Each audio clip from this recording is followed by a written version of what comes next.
In today's video, I'm going to show you how to manage e-learning projects with Trello and turn it into a complete course management system instead of just a simple to-do list.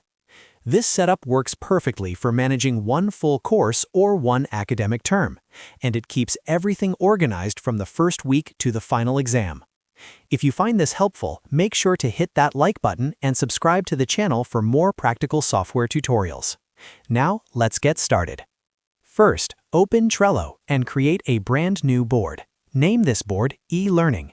You can set the board visibility to private if you're working alone, or workspace if you need to collaborate with instructors or teaching assistants. This single board will represent one entire course or academic term. Next, create 3 main lists on the board. Name the first list beginning of term, the second list week 1, copy for remaining weeks, and the third list end of term.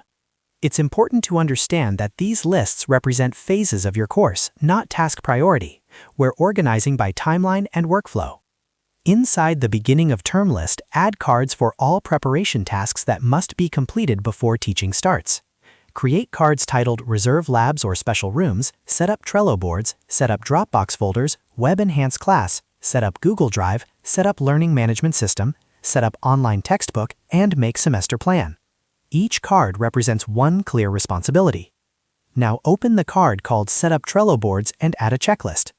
Inside that checklist, add items such as creating the main board, setting up weekly lists, inviting instructors, inviting teaching assistants, setting permissions, and creating templates. Checklists allow you to track detailed progress within a single responsibility. Repeat this same structure for other complex setup cards like Learning Management System and Make Semester Plan. Break large responsibilities into actionable checklist steps so nothing gets missed. Now move to the Week 1 Copy for Remaining Weeks list. This list represents the workflow for one teaching week. Add cards titled Lesson Plan, Weekly Schedule, After Class, Make Assignment 1, and Correct Assignment 1. Open the Lesson Plan card and add a checklist.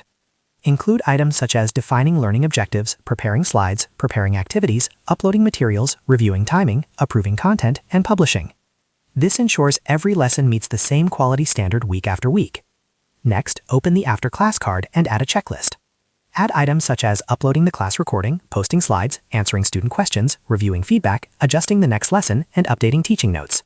This card captures all post-class responsibilities so improvements happen continuously. To make your board even clearer, start adding labels to your cards. For example, create labels for lesson delivery, administration, assessment, review, or urgent tasks. Labels make it easy to see workload distribution and priorities at a glance. Assign members to each card so responsibilities are clearly defined. Add due dates that align with class sessions and assignment deadlines.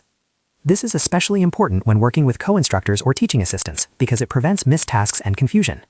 Once Week 1 is fully structured, copy the entire list and rename it Week 2, Week 3, and continue for the rest of the term. Duplicating the list saves setup time and guarantees consistency across the course. Now move to the end of term list. Add cards titled Reflection Meeting, Complete Curriculum Development Chart, Make Final Exam, and Correct Final Exam. Add detailed checklists to cover grading, feedback collection, curriculum review, and course improvement. Here's how the weekly routine works. Before the week begins, review the lesson plan card and confirm all materials are ready. During the week, check off completed tasks and leave comments for issues or ideas. After the week ends, complete the after-class checklist and prepare for the next week. To summarize, one board represents one course, one list represents a phase or a week, one card represents a responsibility, and checklists represent real progress. When structured this way, Trello becomes a complete e-learning management system, not just a task manager. If this video helped you, make sure to like and subscribe for more step-by-step tutorials just like this. Thanks for watching, and I'll see you in the next video.